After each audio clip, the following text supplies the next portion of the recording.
Le sourire de Bastien n'a duré que 3 secondes, mais cela a suffi pour que mon monde s'effondre une seconde fois cette semaine. Nous étions au cimetière de Saint-Cyr-sur-Loire, ce matin de novembre, entourés de fleurs blanches et de visages endeuillés qui murmuraient des condoléances vides. Aymeric venait d'être enterré. Mon mari de 48 ans, l'homme qui partageait avec moi le petit déjeuner tous les jours à 7 heures précises, qui lisait le journal dans le fauteuil en cuir usé, qui m'appelait « ma petite Solange », même après que j'avais cessé d'être petite depuis des décennies. Il est parti en 5 jours. Une pneumonie foudroyante, ont dit les médecins. Trop rapide, trop cruelle.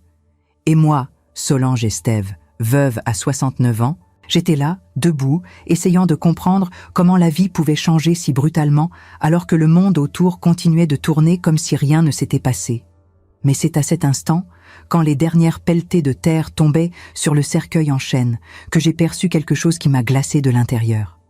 Bastien était à ma droite, vêtu d'un costume gris anthracite que je n'avais jamais vu auparavant, cravate noire parfaitement ajustée, posture droite comme toujours.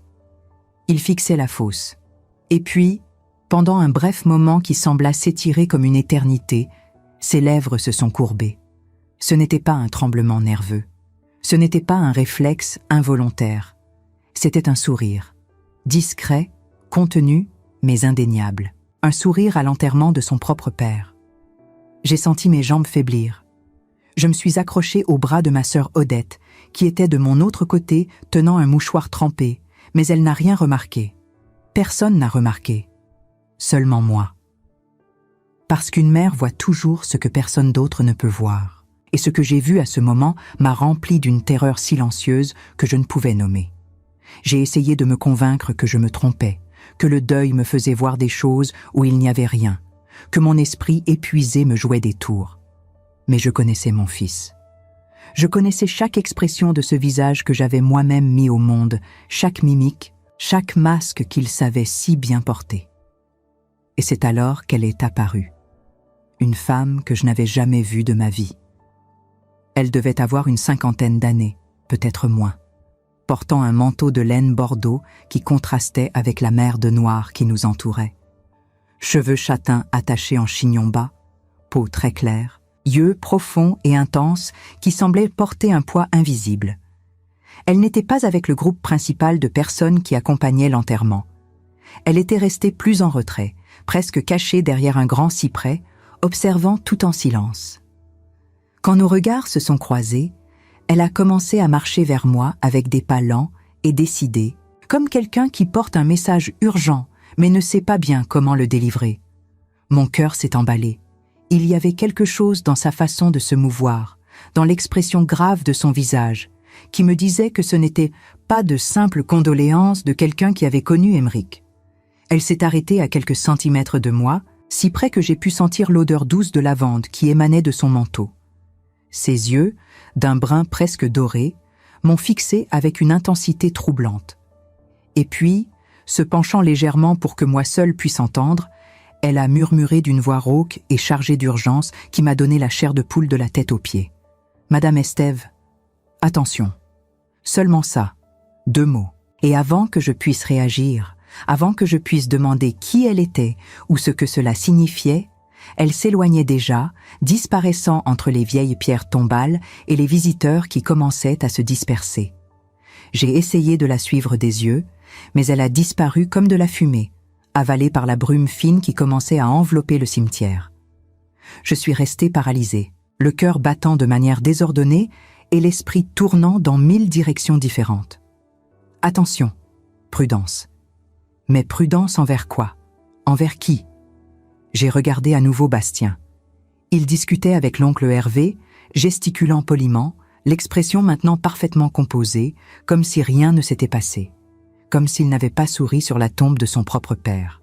Comme si une inconnue ne venait pas de me lancer un avertissement énigmatique qui faisait bouillonner mon estomac d'anxiété. Avait-elle vu ce que j'avais vu? Savait-elle quelque chose que j'ignorais? Ou était-elle simplement une folle? Une de ces personnes qui fréquentent les enterrements d'autrui pour des raisons perturbées?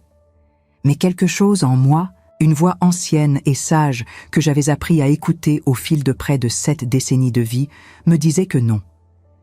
Cette femme n'était pas folle. Cet avertissement n'était pas aléatoire. Et le sourire de Bastien n'était pas innocent.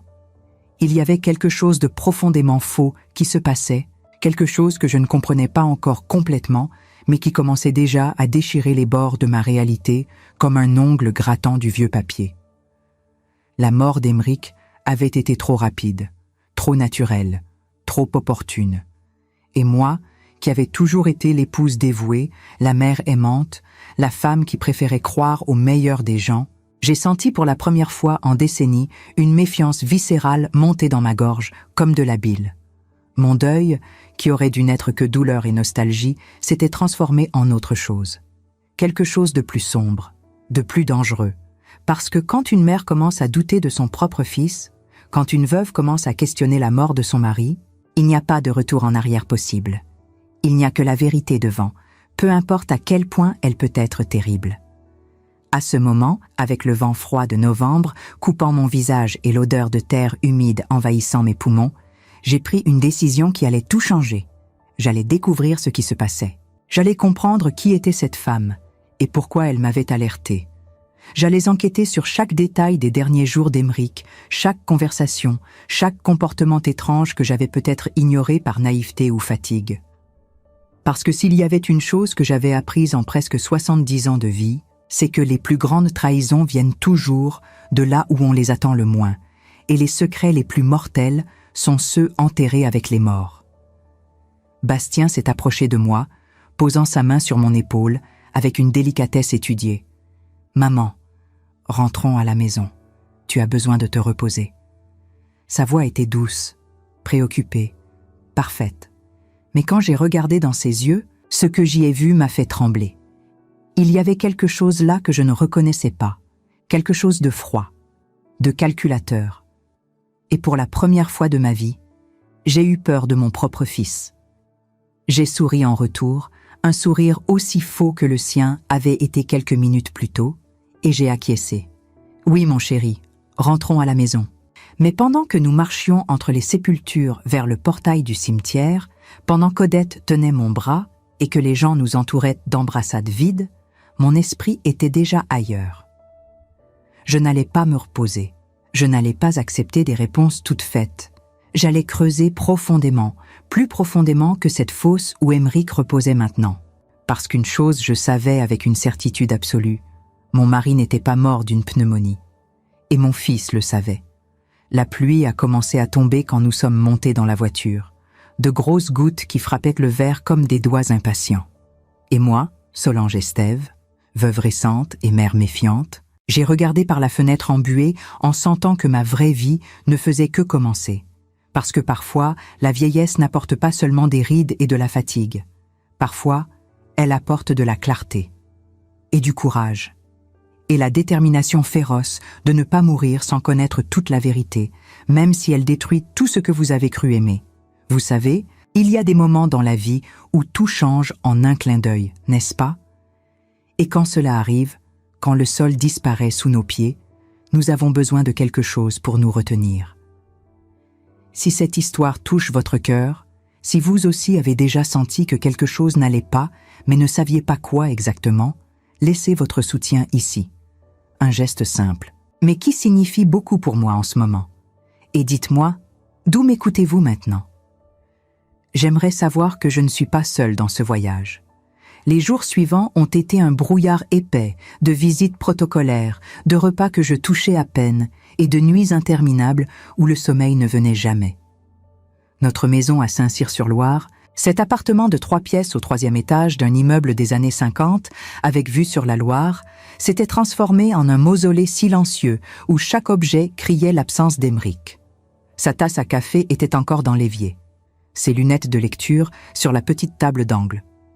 Le journal du samedi, plié à la page économie, attendant un lecteur qui ne reviendrait jamais. Bastien avait insisté pour rester avec moi les premiers jours, dormant dans son ancienne chambre que je gardais toujours rangée malgré son départ de la maison depuis plus de 20 ans. Il était attentionné, préparait du thé, appelait la famille pour donner des nouvelles de mon état, organisait les papiers de succession avec une efficacité qui aurait dû me réconforter, mais qui, étrangement, me dérangeait. Il y avait quelque chose de trop mécanique dans ses gestes, quelque chose de trop répété dans ses paroles de réconfort. Et j'observais tout en silence, feignant d'être la mère fragile qu'il attendait que je sois, pendant que mon esprit travaillait sans relâche, essayant d'assembler les pièces d'un puzzle que je ne parvenais pas encore à voir complètement. C'est la 5e nuit après l'enterrement que j'ai trouvé le premier indice. Bastien était sorti dîner avec sa femme, Céline, promettant de revenir le lendemain. Odette aussi était rentrée chez elle à Tours et j'étais enfin seule, complètement seule. Et c'est dans ce silence absolu, dans cette solitude qui semblait peser des tonnes, que j'ai décidé de faire ce que je repoussais depuis les funérailles. Je suis entrée dans le bureau d'Aymeric. C'était une petite pièce au bout du couloir, avec un bureau en bois sombre, des étagères remplies de livres sur la comptabilité et l'histoire française, et une fenêtre donnant sur la cour intérieure de l'immeuble. Aymeric y passait des heures, surtout après sa retraite du cabinet d'audit où il avait travaillé pendant 35 ans. Il disait qu'il aimait le silence, la possibilité de lire sans être interrompu, d'organiser ses pensées loin du brouhaha du monde.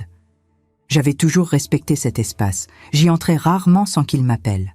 Mais maintenant Aymeric n'était plus là, et j'avais besoin de réponses. J'ai allumé la lampe de bureau, celle avec l'abat-jour vert qu'il adorait, et j'ai commencé à examiner les tiroirs. Documents classés par date, vieux reçus, carnets de notes sur des investissements modestes qu'il faisait. Tout méticuleux, tout parfaitement archivé, exactement comme on pouvait s'y attendre d'un homme qui avait consacré sa vie aux chiffres et à l'ordre. Mais c'est quand j'ai ouvert le dernier tiroir, le plus profond du côté droit, que mon cœur s'est emballé. Il y avait une vieille boîte à chaussures, de celle en cuir marron délavé, cachée sous une pile de vieux magazines. Je l'ai sortie avec des mains tremblantes, et en l'ouvrant, j'ai trouvé quelque chose qui m'a coupé le souffle. Des lettres, des dizaines, des enveloppes jaunies par le temps, certaines avec de vieux timbres français, d'autres plus récentes, et toutes adressées à Aymeric. J'ai pris la première avec des doigts qui tremblèrent de manière incontrôlée. Elle datait d'il y a 15 ans, écrite à la main, avec une écriture féminine délicate et penchée. « Mon cher Aymeric », commençait-elle.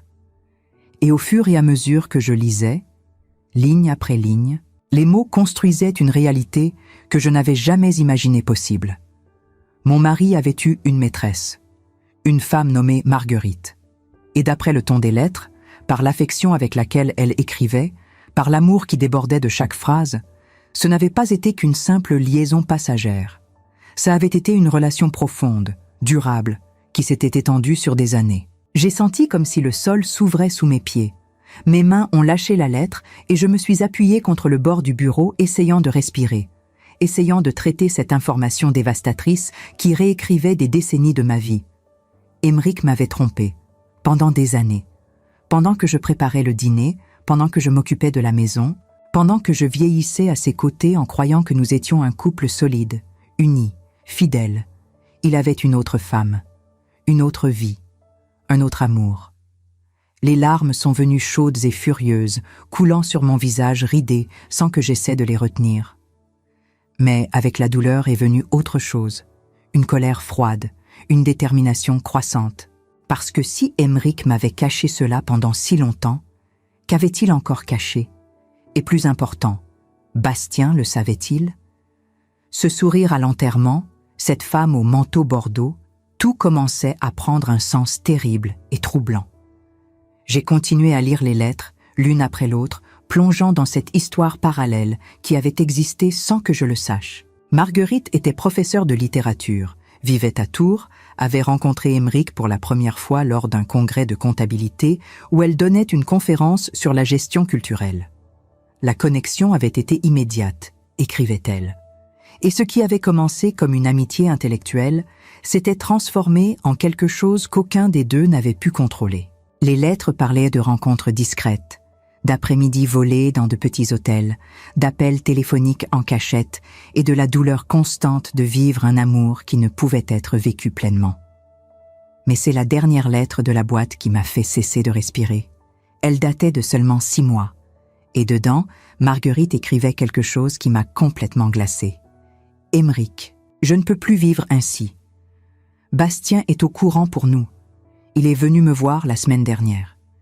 Il a dit des choses terribles. Il m'a menacé de m'exposer, de détruire ma réputation, de ruiner ma vie si je ne mettais pas fin à tout avec toi. J'ai peur de lui, mon amour. Il y a quelque chose dans ses yeux qui m'effraie. S'il te plaît, nous devons parler. Cela ne peut pas continuer ainsi. J'ai lâché la lettre comme si elle brûlait. Bastien savait. Non seulement il savait, mais il avait menacé la maîtresse de son père. Et maintenant, Aymeric était mort. Pneumonie foudroyante, avait-il dit. 5 jours. Trop rapide.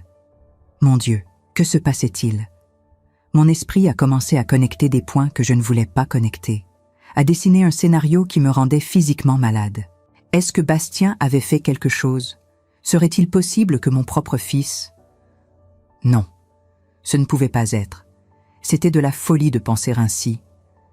Bastien était médecin, bon sang, il travaillait dans un hôpital à Tours, consacrait sa vie à sauver des gens. Il ne serait pas capable de... Ou le serait-il? Je me suis souvenu du sourire au cimetière, de la froideur dans le regard, de l'efficacité étrange avec laquelle il s'occupait de tout après la mort de son père. Et je me suis souvenu de la femme au manteau bordeaux. « Attention », avait-elle dit. Prudence. Serait-elle Marguerite? Était-elle venue à l'enterrement pour m'alerter de quelque chose? Je devais la trouver, je devais comprendre. Mais comment? Je ne connaissais pas son nom de famille complet, je n'avais pas d'adresse, pas de téléphone. Les lettres ne portaient pas d'expéditeur sur l'enveloppe, probablement une précaution qu'Aymeric et elle prenaient pour garder le secret. Je suis restée assise dans le bureau de mon mari mort, entourée de lettres d'amour qui ne m'étaient pas destinées, sentant mon monde s'effondrer pour la 3e fois en 1 semaine. Et puis, au fond de cette vieille boîte à chaussures, j'ai vu quelque chose qui était passé inaperçu. Une carte, petite, blanche, avec des lettres dorées en relief. Marguerite Blanchard, professeure de littérature, lycée Balzac, Tours, et un numéro de téléphone.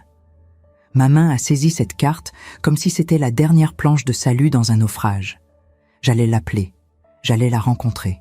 J'allais découvrir toute la vérité, peu importe combien cela ferait mal, peu importe ce que cela pourrait révéler sur mon fils, sur mon mariage, sur toute la vie que je pensais connaître. Parce que maintenant je comprenais une chose. L'enterrement d'Aymeric n'avait pas été la fin de quoi que ce soit.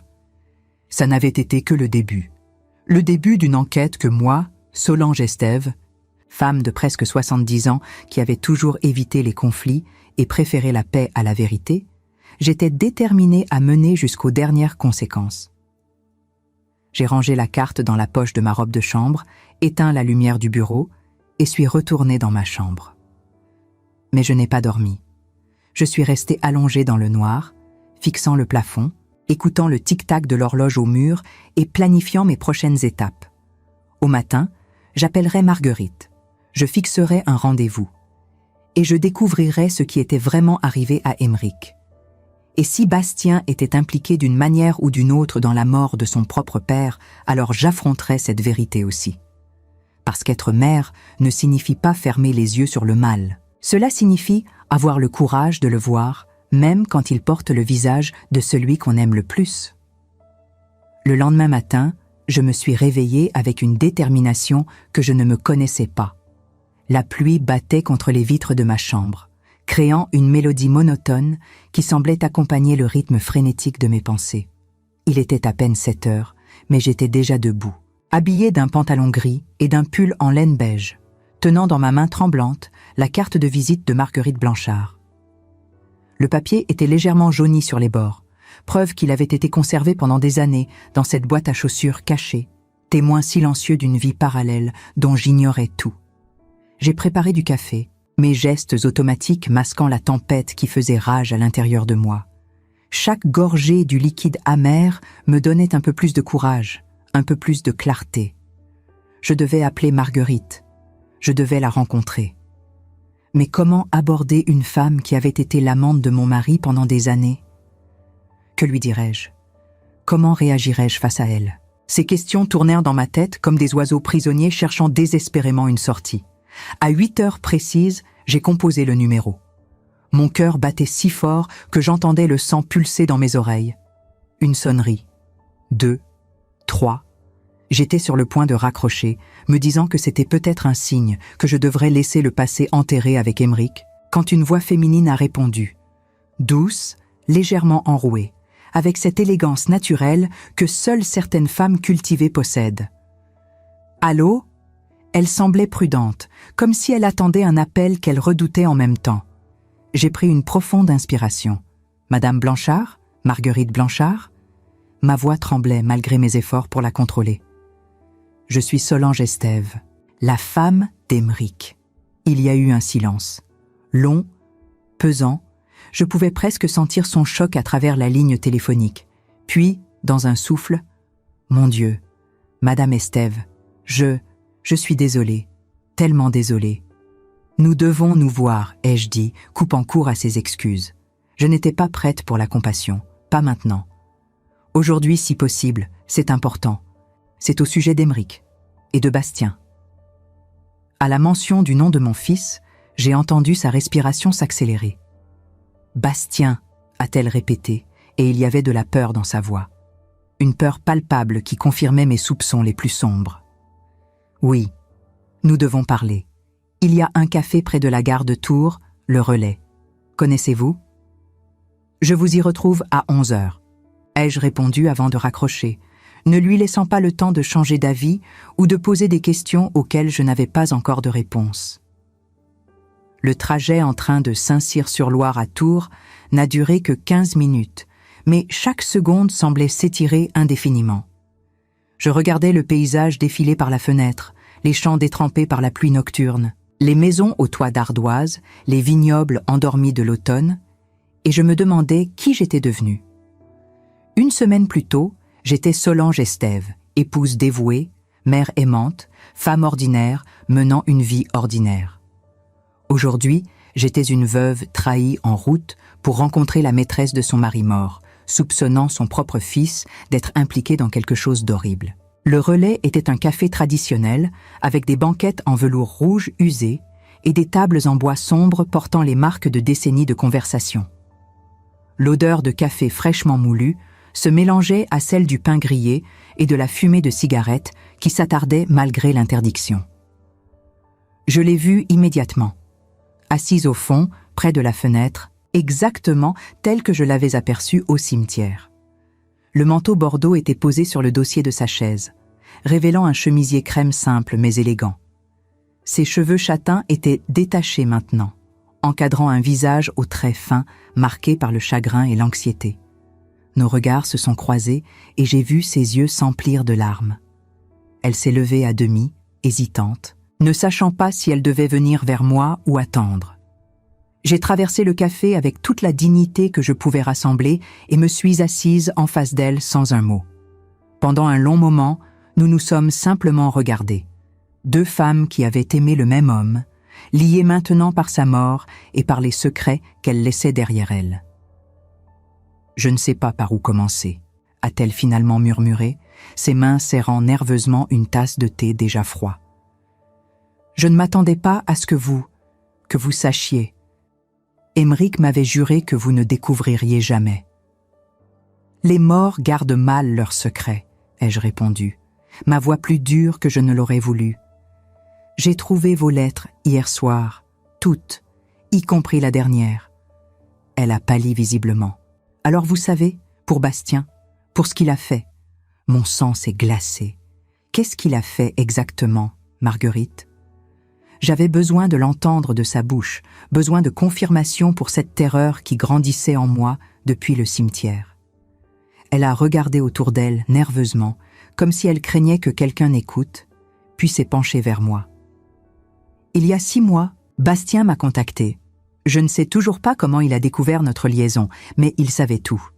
Nos lieux de rencontre, les dates, même certaines choses privées qu'Aymeric avait dû lui confier dans un moment de faiblesse ou que je ne peux pas expliquer autrement.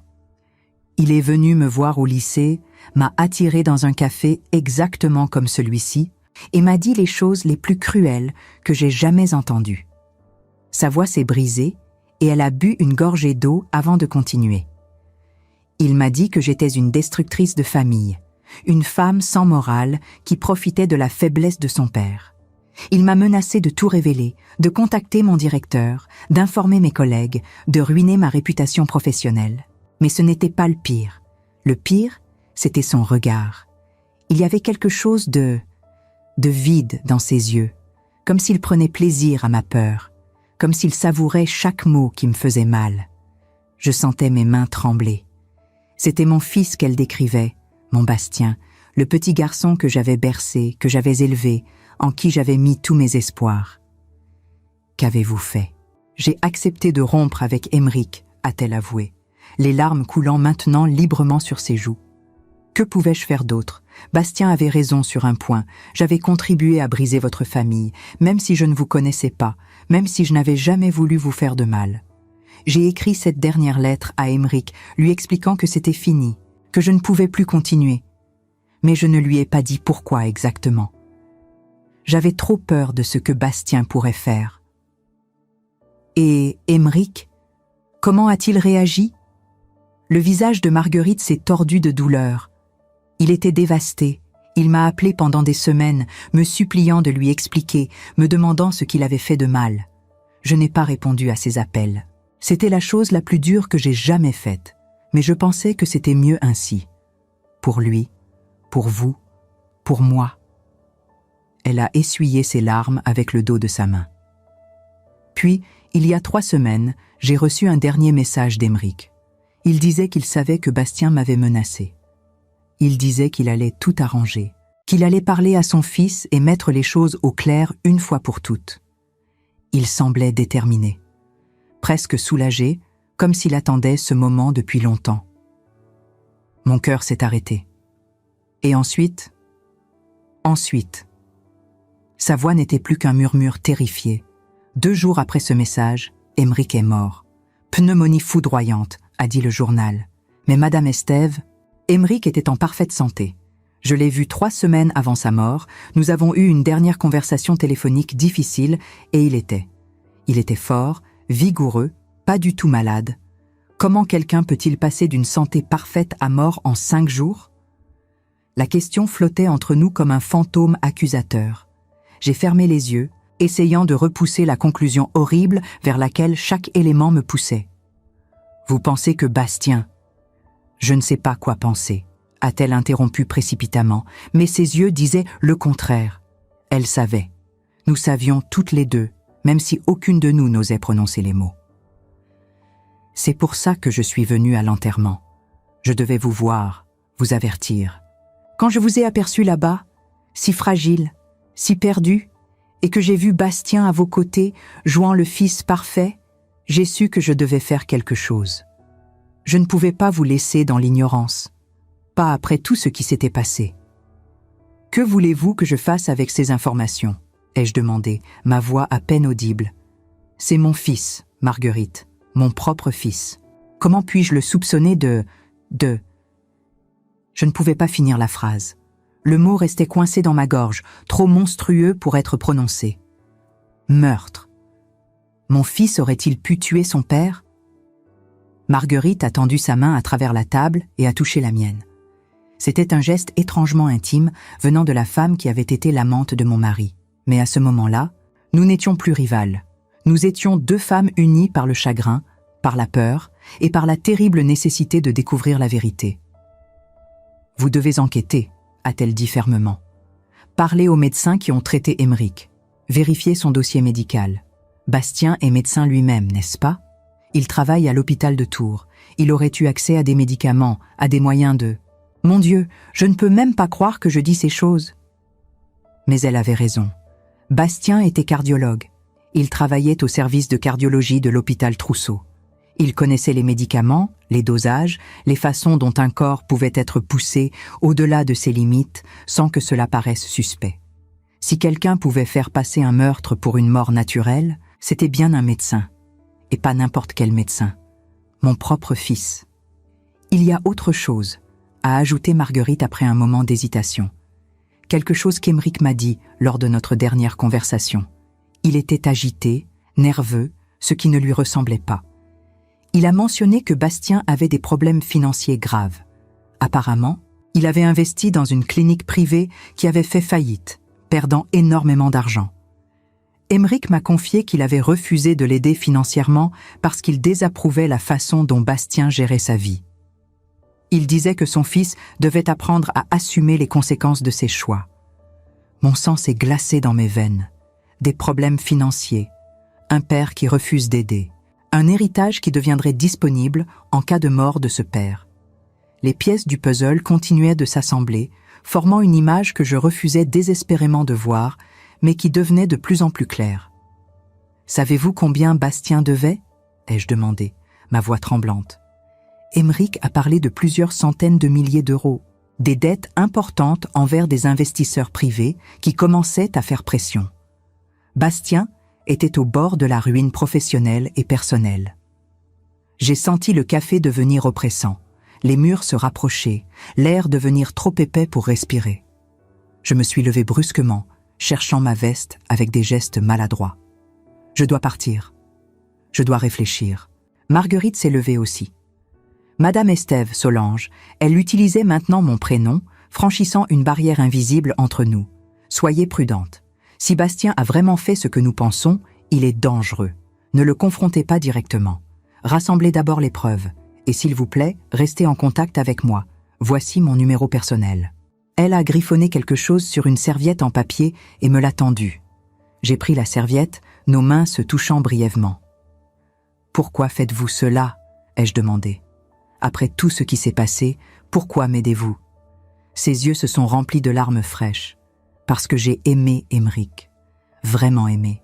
Et parce qu'il mérite justice. Même si notre relation était moralement discutable. Et parce que vous, Madame Estève, vous méritez de savoir la vérité.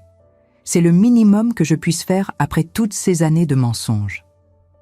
Je suis sortie du café dans la pluie qui avait recommencé, marchant sans destination précise à travers les rues de Tours. Les passants me contournaient avec leurs parapluies, pressés de rentrer chez eux, ignorant du drame qui se jouait dans la vie d'une vieille femme perdue sous l'averse. J'ai fini par m'asseoir sur un banc sous l'abri d'un arrêt de bus, regardant la pluie créer des rivières dans les caniveaux. Et j'ai pleuré.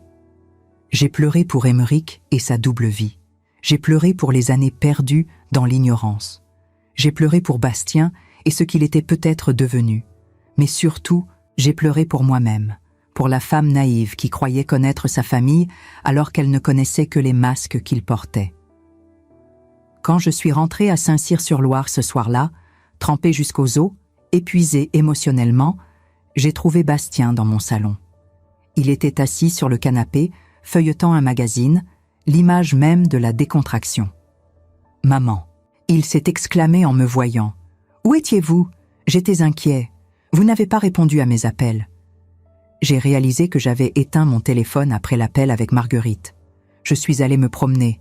Ai-je menti, essayant de garder ma voix neutre. J'avais besoin d'air. Il m'a regardé avec ce qui ressemblait à de la préoccupation sincère. « Par ce temps, vous allez tomber malade. Venez, j'ai préparé du thé. » Il s'est levé et s'est dirigé vers la cuisine et je l'ai suivi comme une automate. En le regardant verser le thé dans 2 tasses, ajouter du sucre dans la mienne exactement comme je l'aime, j'ai cherché désespérément des signes du monstre que Marguerite avait décrit. Mais je ne voyais que Bastien, mon fils, l'homme qui était sorti de mon corps, que j'avais nourri, élevé, aimé inconditionnellement pendant plus de 40 ans. « J'ai parlé avec le notaire aujourd'hui », a-t-il dit en s'asseyant en face de moi à la table de la cuisine, « pour la succession de papa. Les choses semblent assez simples. La maison vous revient entièrement, bien sûr, ainsi que les économies. Il y a aussi une police d'assurance vie dont je ne connaissais pas l'existence. 300 000 €. Ma tasse a tremblé dans ma main. 300 000 €. Exactement le genre de somme qui pourrait résoudre des problèmes financiers graves. Je ne savais pas non plus, ai-je réussi à dire. Papa était toujours prudent avec l'argent, a continué Bastien. Et il y avait quelque chose dans son ton, une légère amertume peut-être, que je n'avais jamais remarqué auparavant. Toujours à planifier, à économiser, à se priver de petits plaisirs pour assurer l'avenir. Dommage qu'il n'ait pas pu profiter de cet avenir qu'il préparait si soigneusement. « Bastien, ai-je commencé prudemment, avais-tu des problèmes avec ton père récemment? Des désaccords ?» Son visage s'est fermé instantanément. Pourquoi cette question? Simple curiosité. Depuis sa mort, Je réalise que je ne savais peut-être pas tout de votre relation. Il a ri, mais le son était faux. Quelle relation avons-nous vraiment eue, maman? Papa était distant, froid, toujours critique. Rien de ce que je faisais n'était jamais assez bien pour lui. Mais c'est de l'histoire ancienne maintenant. Il a bu son thé d'un trait et s'est levé. Je dois y aller. Céline m'attend. Mais je reviendrai demain pour vous aider avec les papiers de l'assurance. Quand il est parti, j'ai versé mon thé dans l'évier sans y avoir touché. Puis je suis retournée dans le bureau d'Aymeric et j'ai sorti le dossier médical que Bastien avait organisé si efficacement après la mort de son père. J'ai lu chaque page, chaque note, chaque prescription. Et quelque chose m'a frappé. Le médecin traitant qui avait suivi Aymeric pendant sa brève hospitalisation était le docteur Laurent Mercier. Un nom qui ne me disait rien. Mais en cherchant dans l'annuaire de l'hôpital que j'ai trouvé en ligne, j'ai découvert que le docteur Mercier était un interne en cardiologie. Un interne qui travaillait sous la supervision directe de Bastien. Cette nuit-là, je n'ai pas dormi du tout. Je suis restée assise dans le noir, les pièces du puzzle continuant de s'assembler malgré ma résistance désespérée. Bastien avait des dettes. Aymeric refusait de l'aider. Aymeric menaçait de confronter Bastien au sujet de Marguerite. Aymeric est tombé soudainement malade et a été traité par un interne supervisé par Bastien. Aymeric est mort en 5 jours, laissant un héritage substantiel. Et Bastien a souri à l'enterrement. Mais ce n'était que des coïncidences, n'est-ce pas? Des connexions que mon esprit traumatisé créait à partir de rien. Parce que l'alternative, la vérité terrifiante vers laquelle tous ces éléments pointaient, était simplement impossible à accepter. Mon fils ne pouvait pas avoir tué son père. Il ne pouvait pas. Je refusais de le croire. Et pourtant, une petite voix dans ma tête, celle que j'avais appris à écouter au fil des décennies, murmurait inlassablement « Mais si c'était vrai? Et si Bastien était capable de cela? Que ferais-tu alors, Solange? Jusqu'où irais-tu pour découvrir la vérité? Et si tu la découvrais, pourrais-tu vivre avec elle ?» Ces questions ont continué de tourner dans mon esprit jusqu'à l'aube, sans réponse, me torturant de leur insistance impitoyable. Les jours suivants, je me suis transformée en quelqu'un que je ne reconnaissais pas. Solange Estève, la veuve discrète, la mère aimante, était devenue une détective amateur consumée par une obsession, découvrir la vérité sur la mort d'Aymeric. J'ai commencé par appeler l'hôpital Trousseau, prétextant avoir des questions sur le traitement de mon mari. Après plusieurs transferts et une attente interminable, j'ai finalement été mise en contact avec le docteur Laurent Mercier. C'était un jeune homme. Sa voix révélait quelqu'un dans la vingtaine, nerveux et clairement mal à l'aise avec ma demande de le rencontrer. « Madame Estève, je comprends votre chagrin, mais je vous ai déjà fourni toutes les informations médicales nécessaires. Votre mari a succombé à une pneumonie sévère compliquée par un œdème pulmonaire. C'était tragique mais naturel. » Sa réponse semblait trop répétée, trop mécanique, comme quelque chose qu'on lui avait appris à dire. « S'il vous plaît, docteur Mercier », j'ai insisté, injectant dans ma voix toute la fragilité d'une vieille femme en deuil. « J'ai juste besoin de comprendre. C'était si soudain. Je vous en prie, accordez-moi quelques minutes, pour ma paix d'esprit. » Il a fini par accepter, à contre-cœur, de me rencontrer dans un café près de l'hôpital le lendemain matin. Quand je l'ai vu arriver, j'ai immédiatement reconnu le type. Jeune médecin brillant, mais pas encore aguerri, encore vulnérable aux pressions hiérarchiques, aux manipulations subtiles des supérieurs plus expérimentés. Il s'est assis en face de moi, mal à l'aise, jouant nerveusement avec sa tasse de café. « Que voulez-vous savoir exactement ?» a-t-il demandé, évitant mon regard. « Tout », ai-je répondu simplement. « Je veux savoir exactement ce qui est arrivé à mon mari, heure par heure, traitement par traitement. » Il a soupiré et a commencé à réciter les faits médicaux d'une voix monotone. Aymeric était arrivé aux urgences avec des difficultés respiratoires sévères. Radiographie thoracique montrant une infiltration pulmonaire bilatérale. Diagnostic de pneumonie, admission en cardiologie, traitement antibiotique standard. Détérioration rapide malgré les interventions. Décès le 5e jour. Qui a prescrit les antibiotiques ? Ai-je interrompu. Moi, sous supervision du docteur Estève. Je veux dire, de votre fils, a-t-il corrigé maladroitement. et c'était inhabituel qu'un cas de pneumonie soit admis directement en cardiologie plutôt qu'en pneumologie. Il a hésité. Parfois, quand il y a des complications cardiaques suspectées. Mais il n'y avait pas de complications cardiaques au début, n'est-ce pas? J'ai pressé, sentant que je touchais quelque chose. Les notes médicales que j'ai lues disent que les problèmes cardiaques sont apparus seulement après le début du traitement. Le docteur Mercier est devenu pâle. « Madame Estève, je ne suis pas sûre de comprendre où vous voulez en venir. Je veux savoir pourquoi mon mari, qui était en parfaite santé, est mort en 5 jours d'une maladie qu'il aurait dû pouvoir combattre. Je veux savoir pourquoi il a été traité dans le service de mon fils plutôt que dans le service approprié. Et je veux savoir si les traitements qu'il a reçus étaient vraiment ceux qui lui convenaient. » Le jeune médecin a regardé autour de lui nerveusement, comme s'il craignait que quelqu'un n'écoute. Puis, se penchant vers moi, il a murmuré « Écoutez, je ne devrais pas dire ça, mais… » Il y avait quelque chose d'étrange dans ce cas. Les protocoles n'ont pas été suivis exactement comme ils auraient dû l'être. Le docteur Estève, votre fils, a insisté pour superviser personnellement chaque aspect du traitement de son père, ce qui est contraire aux règles habituelles. Normalement, un médecin ne traite pas sa propre famille pour éviter les conflits d'intérêts et le jugement trouble émotionnellement. Mon cœur battait si fort que j'avais du mal à respirer. Qu'est-ce qui était étrange exactement? Les dosages de certains médicaments, le timing des interventions, certaines décisions qui ne suivaient pas les directives de standard. Quand j'ai posé des questions, le docteur Estève m'a dit qu'il gérait le cas et que je devais simplement suivre ses instructions. Il a levé les yeux vers moi et j'y ai vu la culpabilité. « Je suis désolée, madame. J'aurais dû insister davantage. J'aurais dû consulter d'autres supérieurs. Mais le docteur Estève est respecté, il a de l'ancienneté, et je suis juste un interne. J'avais peur des conséquences professionnelles si je le contredisais. J'ai posé ma main sur la sienne. Vous n'avez rien à vous reprocher. Vous étiez dans une position impossible. Mais intérieurement, je bouillonnais. Bastien avait manipulé le traitement de son propre père. Il avait utilisé son autorité pour éloigner les questions, pour contrôler complètement la situation. Dites-moi, docteur, Mercier, serait-il possible qu'un médecin compétent, connaissant bien les médicaments cardiologiques, pourrait-il faire en sorte qu'une mort paraisse naturelle? Le silence qui a suivi ma question était assourdissant. Le docteur Mercier m'a regardé avec des yeux écarquillés, comprenant soudain l'énormité de ce que j'insinuais.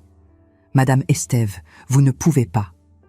Vous ne suggérez pas que… » « Je ne suggère rien, » ai-je dit fermement. Je pose simplement une question hypothétique. Il a dégluti difficilement. Théoriquement, oui. Un cardiologue expérimenté connaît exactement quelle combinaison de médicaments, quel dosage, quelles interactions peuvent provoquer une défaillance cardiaque ou respiratoire qui ressemblerait à une progression naturelle d'une maladie, surtout chez quelqu'un qui est déjà affaibli. Mais madame, ce serait un meurtre, prémédité, calculé. Oui, ai-je murmuré, ce serait exactement ça. Je l'ai remercié et je suis parti, le laissant avec ses doutes et sa culpabilité croissante. J'avais besoin de plus que des soupçons. J'avais besoin de preuves concrètes et je savais où les chercher. Ce soir-là, quand Bastien est venu me rendre visite comme il le faisait tous les jours depuis la mort d'Aymeric, j'ai joué mon rôle à la perfection. La mère reconnaissante, encore fragile, dépendant du soutien de son fils dévoué. Il m'a apporté des courses, a vérifié que je mangeais correctement, a discuté des derniers arrangements pour la succession. Et pendant tout ce temps, je l'observais, cherchant des fissures dans son masque, des indices de ce qui se cachait vraiment derrière ce visage si familier. « Tu sais, maman, » a-t-il dit en préparant le dîner dans ma cuisine, « je me suis souvent demandé comment papa et toi avaient réussi à rester ensemble si longtemps. Vous sembliez si différents. » « L'amour n'est pas toujours une question de similitude, » ai-je répondu prudemment. « C'est aussi une question de compromis, de pardon, d'acceptation. » Il a ricané doucement. « Le pardon, c'est drôle que tu mentionnes ça. Papa était plutôt doué pour exiger le pardon, mais terrible pour l'accorder, tu ne trouves pas ?» Il y avait de l'amertume dans sa voix, quelque chose de dur et de froid que je n'avais jamais vraiment remarqué auparavant. « ou peut-être que je n'avais jamais vraiment écouté. « Vous aviez eu un désaccord récemment ?» ai-je osé demander. Son corps s'est tendu imperceptiblement. « Rien d'important, juste les tensions habituelles entre père et fils. » Mais je pouvais voir la colère qui brillait dans ses yeux avant qu'il ne détourne rapidement le regard. Après son départ, j'ai mis en œuvre la partie la plus risquée de mon plan. J'avais besoin d'accéder au dossier médical complet d'Aymeric, pas juste le résumé que Bastien m'avait fourni. J'ai appelé Marguerite. « J'ai besoin de votre aide. » lui ai-je dit directement. « J'ai besoin de quelqu'un qui puisse obtenir le dossier médical complet d'Aymeric depuis l'hôpital. Quelqu'un que Bastien ne connaît pas, qui ne lèvera pas de soupçons. »« Je connais quelqu'un, » a-t-elle répondu après un moment de réflexion. « Une ancienne élève qui travaille dans l'administration hospitalière. Elle me doit une faveur. Mais Solange, si nous faisons cela, nous franchissons une ligne. Si Bastien découvre que nous enquêtons. » « Je sais, » l'ai-je interrompu, « mais je dois savoir, je dois en avoir le cœur net. » 3 jours plus tard, j'avais le dossier complet. Marguerite et moi nous sommes retrouvés dans son appartement à Tours, un petit 2 pièces rempli de livres et sentant le thé à la bergamote. Nous avons étalé tous les documents sur sa table de salle à manger et avons commencé à lire, page par page, analysant chaque note, chaque prescription, chaque observation médicale. Et là, enterrés dans le jargon médical complexe et les abréviations que seuls les professionnels de santé comprennent vraiment, nous avons trouvé ce que nous cherchions, ou plutôt ce que nous espérions ne pas trouver. Les doses d'antibiotiques administrées à Aymeric étaient plus élevées que la normale, pas assez pour être immédiatement suspectes, mais suffisamment pour causer du stress rénal. Les médicaments cardiaques prescrits, bien que justifiés individuellement, créaient ensemble une interaction dangereuse. Et il y avait des injections supplémentaires, administrées directement par Bastien selon les notes, dont la nature exacte n'était pas clairement spécifiée dans le dossier. « Mon Dieu !» a murmuré Marguerite, son visage devenant livide. « Il l'a vraiment fait. Bastien a tué son propre père. » J'ai fixé les papiers devant moi, les mots dansant devant mes yeux remplis de larmes. Mon fils, mon petit garçon. Comment était-il devenu ce monstre? Où avais-je échoué? Quelles erreurs avais-je faites dans son éducation pour qu'il devienne capable d'une telle horreur? « Que faisons-nous maintenant ?» a demandé Marguerite, sa voix tremblante. « Nous devons aller à la police. C'est un meurtre. » Mais je ne pouvais pas encore, parce que quelque chose ne collait toujours pas. Pourquoi Bastien aurait-il pris un tel risque? L'argent était une motivation, certes, mais était-ce suffisant pour pousser quelqu'un à commettre un patricide? Il devait y avoir quelque chose d'autre, quelque chose de plus profond, une raison que je ne comprenais pas encore complètement. « Donnez-moi encore un peu de temps », ai-je supplié Marguerite. « Je dois comprendre pourquoi, je dois lui parler. »« Solange, c'est dangereux », a-t-elle protesté. « S'il a tué une fois, il ne me fera pas de mal », ai-je dit avec une certitude que je ne ressentais pas vraiment. Je suis sa mère. Quoi qu'il soit devenu, il y a encore cette connexion. Je dois essayer de comprendre avant que tout soit irréversiblement détruit. Cette nuit-là, de retour dans mon appartement vide, j'ai regardé les photos de famille accrochées au mur. Bastien petit garçon, souriant avec ses dents de lait manquantes. Bastien adolescent, recevant son diplôme de lycée. Bastien adulte, le jour de son mariage avec Céline. Dans chacune de ces photos, je cherchais des signes, des indices que j'aurais manqués, des avertissements que j'aurais ignorés. Mais je ne voyais qu'un garçon normal, devenant un jeune homme normal, puis un adulte apparemment équilibré et réussi. Quand était-il changé? Ou avait-il toujours été ainsi et j'avais simplement refusé de voir?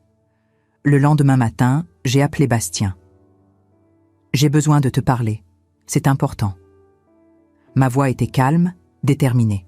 « Peux-tu venir ce soir? Juste nous deux. » Il a accepté, probablement intrigué par le ton inhabituel de ma demande. Et pendant tout le jour, j'ai préparé la confrontation qui allait changer nos vies pour toujours. J'ai répété dans ma tête ce que j'allais dire, comment j'allais l'aborder, comment j'allais le forcer à avouer la vérité sans le faire fuir ou le pousser à faire quelque chose de désespéré. À 19h précises, il a sonné à ma porte. Je l'ai fait entrer, lui ai offert du café, me suis assise en face de lui dans le salon, où nous avions partagé tant de moments heureux au fil des années. Et alors que le crépuscule tombait sur Saint-Cyr-sur-Loire, projetant des ombres longues et menaçantes à travers la pièce, j'ai pris une profonde inspiration et j'ai commencé. « Bastien, je sais ce que tu as fait. » Son visage est resté impassible pendant une fraction de seconde. Mais j'ai vu le changement dans ses yeux. La surprise, la peur, puis le calcul. « De quoi parles-tu, maman ? » « Tu as tué ton père. » Les mots sont sortis plus facilement que je ne l'aurais cru. Une fois prononcés, ils flottaient entre nous comme une accusation tangible dont on ne pouvait pas revenir en arrière. Il a ri, mais le son était creux. « C'est absurde. Papa est mort d'une pneumonie. Tu délires, maman. Le chagrin te fait imaginer des choses. » J'ai vu le dossier médical complet, ai-je continué, ma voix gagnant en force. J'ai parlé au docteur Mercier. Je sais pour les médicaments, pour les dosages, pour les manipulations. Je sais pour les dettes, pour les menaces contre Marguerite, pour tout. À la mention du nom de Marguerite, son masque s'est complètement effondré. La rage qui est apparue sur son visage était terrifiante. Il s'est levé brusquement, renversant sa tasse de café qui s'est brisée sur le sol carrelé. « Cette putain te l'a dit ? Bien sûr qu'elle l'a fait. Elles sont toutes pareilles, ces femmes qui détruisent les familles puis jouent les victimes. Bastien, non !» Il a crié, et j'ai reculé instinctivement, voyant pour la première fois la violence dont il était capable. « Tu ne comprends pas, maman. Tu n'as jamais compris. Papa était un hypocrite. Il prêchait la moralité, la responsabilité, le devoir familial, tout en baisant une autre femme pendant des années. Il me jugeait pour mes choix, pour mes investissements, pour ma vie, alors qu'il vivait un putain de mensonge. Il a refusé de m'aider quand j'étais au bord de la ruine. Il a dit que je devais apprendre de mes erreurs, que je devais grandir et assumer les conséquences. Mais lui qui trahissait sa femme depuis des années, qui construisait une vie secrète, qui mentait chaque jour, lui n'avait aucune conséquence à payer. Alors tu as décidé de les lui imposer, ai-je murmuré, horrifié par ce que j'entendais. J'ai décidé de résoudre plusieurs problèmes à la fois, a-t-il répondu froidement, sa voix redevenant contrôlée, calculatrice. Papa allait tout détruire. Il allait te dire pour Marguerite, briser ta vie, ruiner notre famille. Il allait confronter cette femme publiquement, causer un scandale qui m'aurait éclaboussé professionnellement. Et pendant ce temps, j'allais perdre ma carrière, ma réputation, ma maison, à cause de dettes que j'aurais pu rembourser avec une fraction de l'héritage qu'il gardait jalousement pour son précieux avenir. Donc tu l'as tué. Ce n'était plus une question. C'était une constatation factuelle, glaciale. Il m'a regardé longuement, et dans ses yeux, j'ai vu l'enfant qu'il avait été fusionné avec le monstre qu'il était devenu. C'était facile, tu sais. Presque trop facile. Un petit ajustement ici, une dose légèrement modifiée là, quelques interactions médicamenteuses soigneusement orchestrées. Papa faisait confiance à la médecine, à l'hôpital, à moi. Il n'a jamais su. Il pensait jusqu'au bout que c'était juste une malchance, une maladie qu'il avait attrapée au mauvais moment. Il est mort en croyant que son fils essayait de le sauver. J'ai porté ma main à ma bouche, étouffant un sanglot. Comment as-tu pu ? Comment peux-tu être si froid, si dénué d'empathie ? L'empathie ? Il a ri amèrement. L'empathie est un luxe pour ceux qui n'ont pas à faire de choix impossibles. Papa m'a appris ça, ironiquement. Il m'a montré que la vie consiste à prendre des décisions pratiques, à optimiser les résultats, à penser stratégiquement. J'ai simplement appliqué ces leçons d'une manière qu'il n'aurait pas approuvée. Et maintenant ? Ai-je demandé, ma voix à peine un murmure. Maintenant que je sais ? Il s'est rasseyé lentement, me regardant avec une intensité qui me glaçait jusqu'aux os. Maintenant tu as un choix, maman. Tu peux aller à la police avec tes soupçons et tes théories. Ils enquêteront, peut-être, mais tu sais comme moi que prouver quelque chose sera presque impossible. Le corps a été incinéré, comme papa l'avait demandé dans son testament. Le dossier médical, même avec ses anomalies, peut être expliqué comme des jugements médicaux dans un cas difficile. Le docteur. Mercier ne témoignera jamais contre moi. Il a trop à perdre en admettant qu'il a suivi des protocoles douteux. Et Marguerite ? Une femme scorpiée cherchant la vengeance après que sa liaison ait été découverte et confrontée? Il marqua une pause, me laissant absorber la terrible vérité de ses mots. Il avait raison. Monter un cas juridique serait extrêmement difficile, peut-être impossible. Et le processus détruirait notre famille, exposerait tous nos secrets, ruinerait irrémédiablement sa vie et probablement la mienne aussi. Ou, a-t-il continué doucement, presque tendrement, tu peux accepter que papa est parti, que sa mort, quelle qu'en soit la cause, a résolu des problèmes qui auraient autrement détruit cette famille de manière bien plus spectaculaire. Tu peux prendre l'argent de l'assurance, vivre confortablement tes dernières années, et nous pouvons tous les deux avancer. Je serai toujours ton fils dévoué, tu seras toujours ma mère aimante, et personne d'autre n'aura jamais à savoir. Je l'ai regardé, cet homme qui était sorti de mon corps, que j'avais nourri de mon lait, dont j'avais soigné chaque éraflure et chaque cauchemar. Et je me suis demandé si je l'avais jamais vraiment connu, si l'amour maternel pouvait survivre à une trahison aussi absolue, si le pardon était même possible face à un mal aussi calculé. Je ne sais pas si je peux vivre avec cette connaissance, ai-je finalement murmuré. Tu vivras, a-t-il répondu avec une certitude tranquille. Parce que c'est ce que tu fais, maman. Tu t'adaptes, tu survis, tu trouves un moyen d'avancer. C'est ta force, c'est toujours été ta force. Il s'est levé, a ramassé sa veste. Je vais te laisser réfléchir.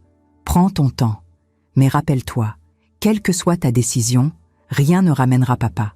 La seule question est de savoir combien d'autres vies tu veux détruire en poursuivant une justice qui n'existe peut-être même pas. Après son départ, je suis restée assise dans l'obscurité grandissante, paralysée par l'horreur et l'indécision.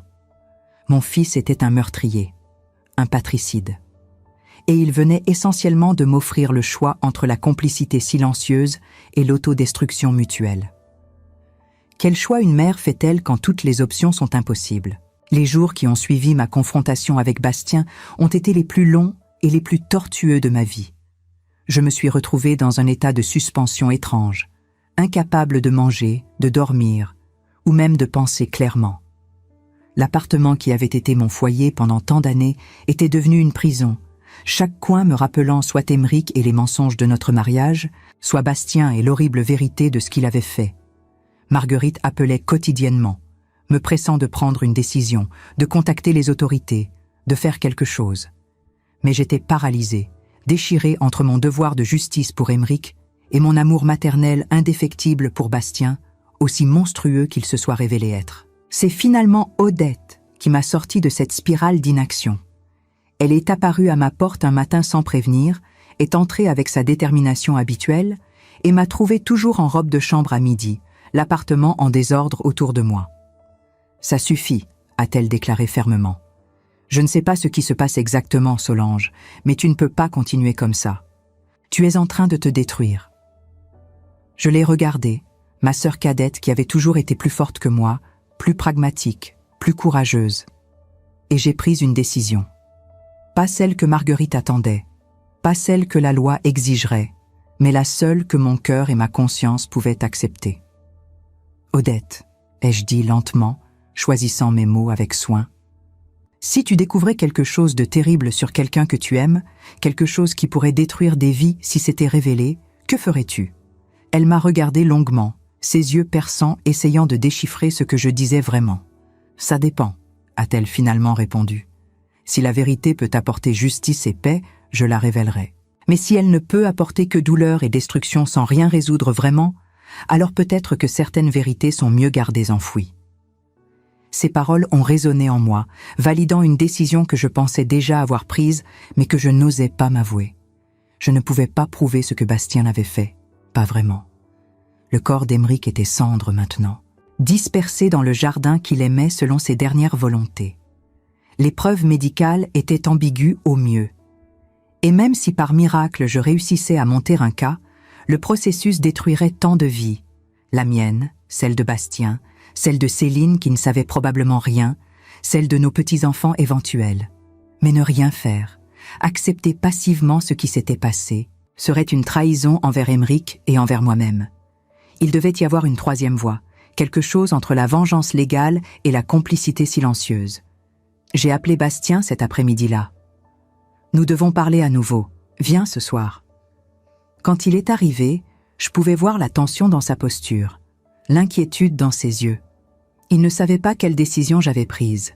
Et cette incertitude le rendait vulnérable pour la première fois depuis notre confrontation. « Assieds-toi », ai-je dit, ma voix plus ferme qu'elle ne l'avait été depuis des semaines. J'ai pris ma décision. Il s'est assis, ses mains agrippant les accoudoirs du fauteuil.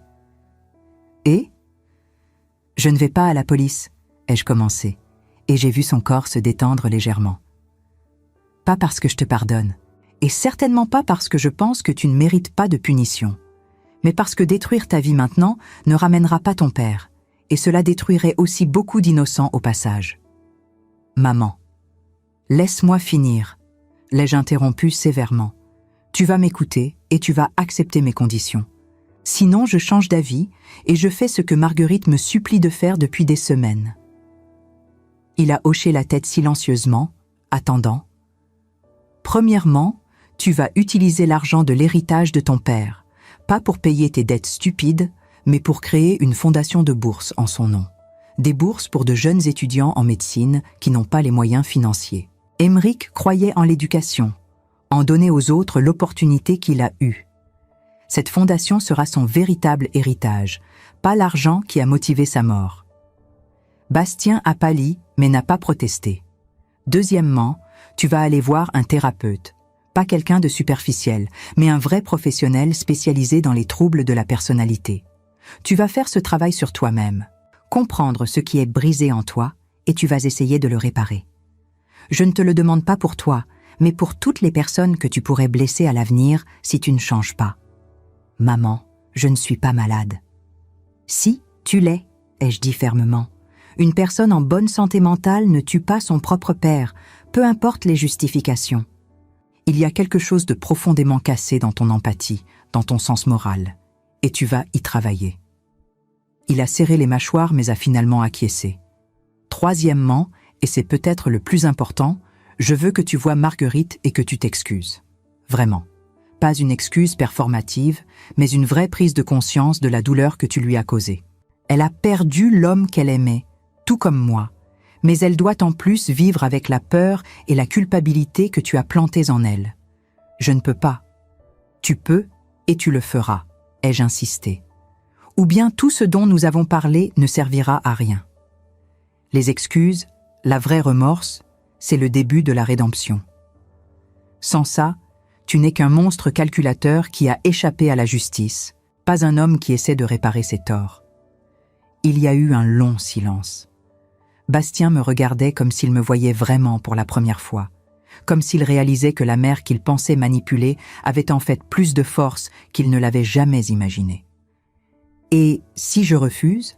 a-t-il finalement demandé, mais sa voix manquait de conviction. « Alors je prends tous les documents que j'ai rassemblés, toutes les preuves circonstancielles, tous les témoignages de Marguerite et du docteur Mercier, et je les apporte à la police.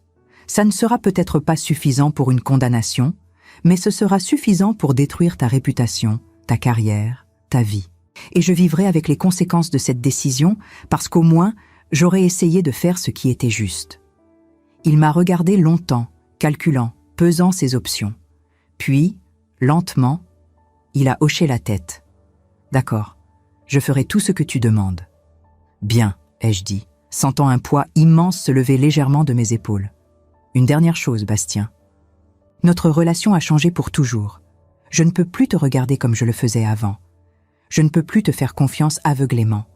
Tu seras toujours mon fils biologiquement, mais l'intimité, la proximité que nous avions, c'est fini. Je ne veux pas de visites quotidiennes, pas de fausses démonstrations d'affection filiale. Nous maintiendrons les apparences en public pour le bien de la famille, mais en privé, tu comprendras que tu as perdu le droit à mon amour inconditionnel le jour où tu as tué ton père. » J'ai vu la douleur traverser son visage, peut-être la première émotion authentique que je voyais chez lui depuis des semaines. « Maman, c'est fini, Bastien, cette conversation est terminée. Va-t'en maintenant. » Il s'est levé lentement, a pris sa veste et s'est dirigé vers la porte. Mais avant de sortir, il s'est retourné. « Je suis désolé, » a-t-il murmuré. « pour tout. Je sais que ça ne change rien, que ça ne suffit pas, mais je suis vraiment désolée. Je n'ai pas répondu. Que pouvais-je dire? Les mots ne suffisaient pas pour ce genre de trahison. Ils ne suffiraient jamais. Les semaines suivantes ont été une période de reconstruction lente et douloureuse. Bastien a respecté ma demande d'espace, ne venant que lors d'occasions familiales obligatoires, maintenant une distance polie entre nous. Il a effectivement rencontré Marguerite, une conversation que je n'ai pas assistée, mais dont elle m'a dit plus tard qu'elle avait été bouleversante, et peut-être, juste peut-être, sincère. La fondation Aymeric Estève a été créée avec l'argent de l'assurance vie, offrant chaque année des bourses à 10 étudiants en médecine méritants mais défavorisés. Le nom d'Aymeric vivrait ainsi, associé à quelque chose de bon, quelque chose qui aurait signifié pour lui bien plus que l'argent lui-même. Et moi? J'ai appris à vivre avec une vérité impossible. J'ai appris qu'on peut aimer quelqu'un et simultanément reconnaître qu'il est un monstre. J'ai appris que la justice n'est pas toujours noire ou blanche, légale ou illégale, mais parfois une chose complexe et personnelle que chacun doit définir selon sa propre conscience. Marguerite et moi sommes devenues, étrangement, des amies. Nous étions les deux femmes qui avaient vraiment connu Aymeric, qui avions porté le poids de ses secrets, qui portions maintenant le fardeau de sa mort. Nous nous rencontrions pour le thé une fois par semaine, parlant rarement de ce qui nous avait réunis, mais trouvant du réconfort dans la compagnie de quelqu'un qui comprenait sans que des explications soient nécessaires. Un après-midi, 6 mois après l'enterrement d'Aymeric, Marguerite m'a posé la question que je m'étais posée 1000 fois. « Solange, est-ce que tu regrettes de ne pas être allée à la police?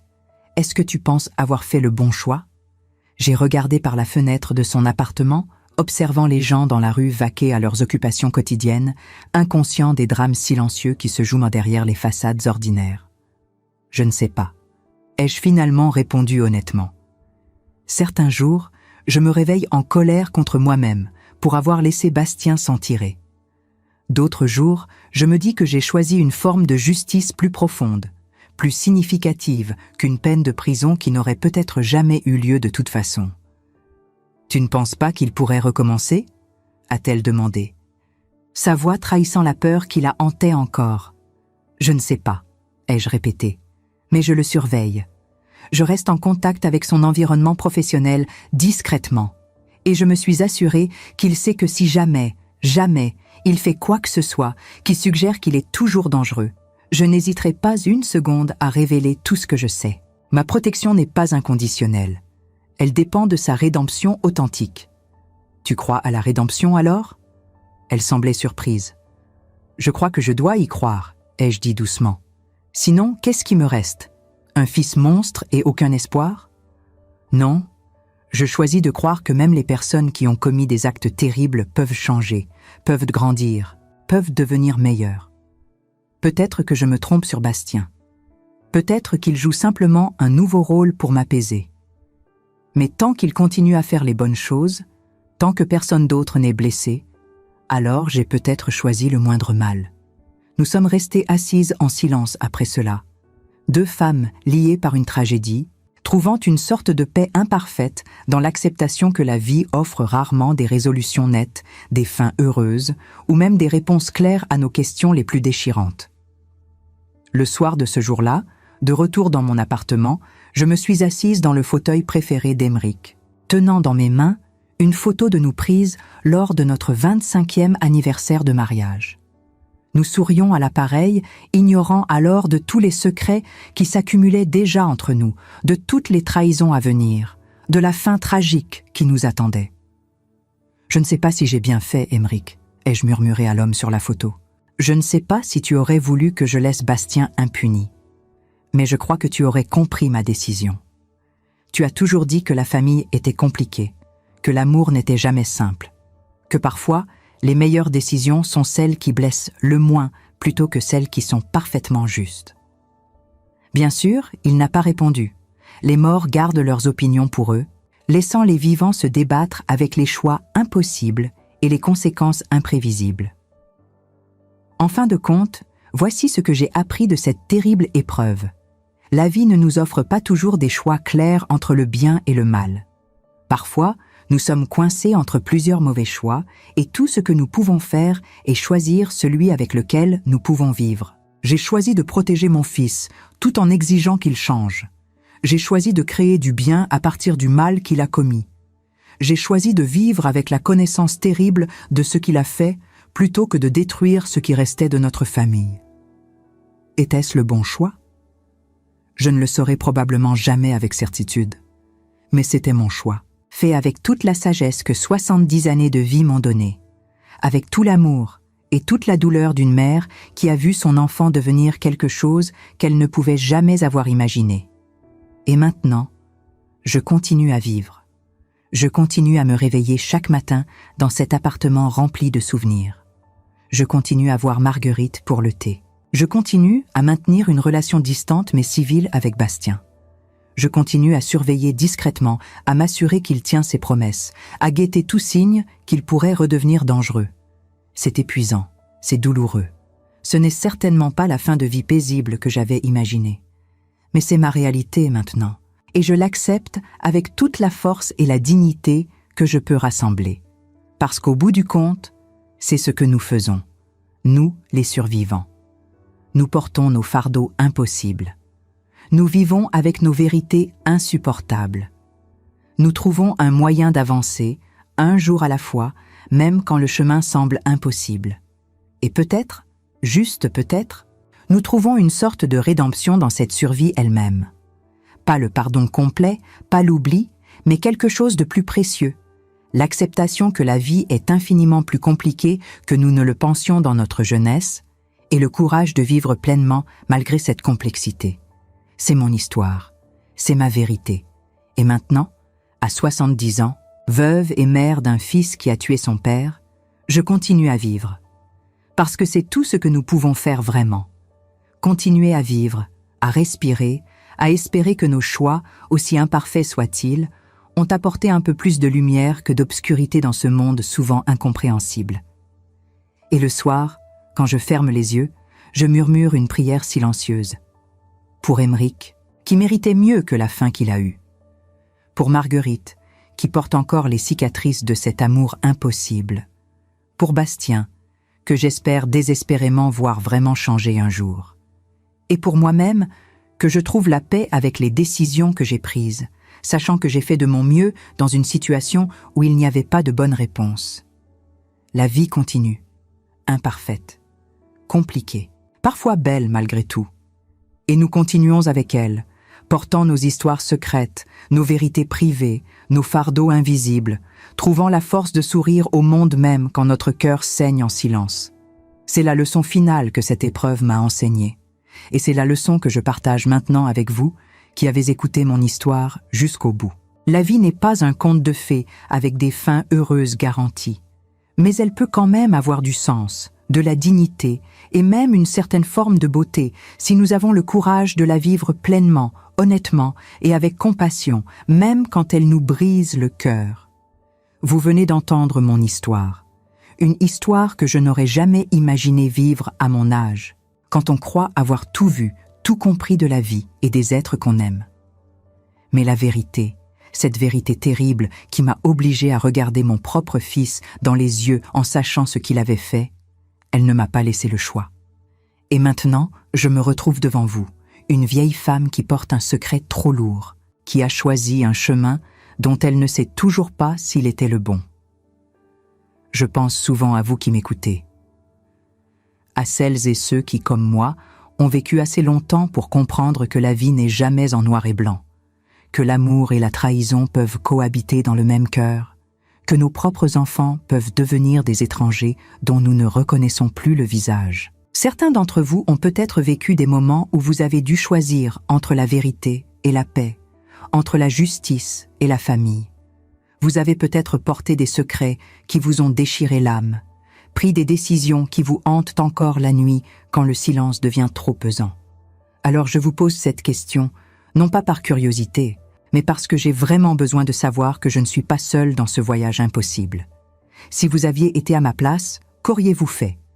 Auriez-vous dénoncé votre propre enfant, sachant que cela détruirait tout ce qui reste de votre famille? Ou auriez-vous choisi, comme moi, cette voie étroite entre le silence et la vengeance. Cette tentative désespérée de transformer le mal en quelque chose qui pourrait, peut-être, avoir un sens, il n'y a pas de bonne réponse, je le sais maintenant. Mais vos mots, vos expériences, vos propres histoires pourraient m'aider à porter ce poids un peu moins difficilement. Dites-moi d'où vous m'écoutez en ce moment. Êtes-vous chez vous, dans cette maison qui porte tant de souvenirs? Êtes-vous seul, comme je le suis si souvent maintenant, avec vos pensées et vos regrets? Ou êtes-vous entouré de ceux que vous aimez, essayant de comprendre comment protéger ces liens fragiles qui nous unissent aux autres? Chaque commentaire que vous laissez, chaque lieu que vous partagez, c'est une main tendue vers moi, une preuve que nous ne sommes pas seuls dans nos luttes silencieuses. Et croyez-moi, à 70 ans, savoir qu'on n'est pas seul, c'est parfois la seule chose qui nous permet de continuer. Si cette histoire a résonné en vous, si elle a touché quelque chose de profond dans votre propre vie, j'aimerais que vous restiez avec moi pour les prochains récits. Parce qu'il y a tant d'histoires comme la mienne, tant de vies ordinaires qui cachent des vérités extraordinaires, tant de personnes qui portent des fardeaux invisibles avec une dignité silencieuse. En vous abonnant à cette chaîne, vous ne faites pas qu'appuyer sur un bouton. Vous rejoignez une communauté de personnes qui comprennent que la vie est compliquée, que l'amour est imparfait, et que parfois la plus grande force se trouve dans l'acceptation de nos propres faiblesses. Racontez-moi votre vérité dans les commentaires. Parlez-moi de ces moments où vous avez dû choisir entre ce qui était juste et ce qui était possible. Partagez avec moi ces secrets que vous portez, ces décisions qui vous ont marqué, ces instants où vous avez découvert que les personnes que vous aimiez n'étaient pas celles que vous pensiez connaître. Pas besoin de tout révéler si c'est trop difficile. Juste quelques mots, une pensée, une émotion. Parce que c'est dans ces petits partages que nous trouvons la force de continuer, que nous réalisons que nos histoires, aussi douloureuses soient-elles, nous connectent les uns aux autres d'une manière profonde et irremplaçable. Et rappelez-vous une chose que cette épreuve m'a apprise et que je veux partager avec vous aujourd'hui. Nous sommes plus forts que nous le pensons. À 60, 70, 80 ans, quand le monde nous dit que notre vie est derrière nous, nous découvrons parfois que notre véritable courage ne fait que commencer. Que notre capacité à affronter la vérité, aussi terrible soit-elle, est le dernier et peut-être le plus grand cadeau que l'âge nous offre. Alors, ne restez pas seul avec vos questions, vos doutes, vos douleurs. Parlez, écrivez, partagez. Parce que c'est ensemble, en tissant nos histoires les unes aux autres, que nous trouvons le sens de tout ce que nous avons vécu et la force de continuer malgré tout.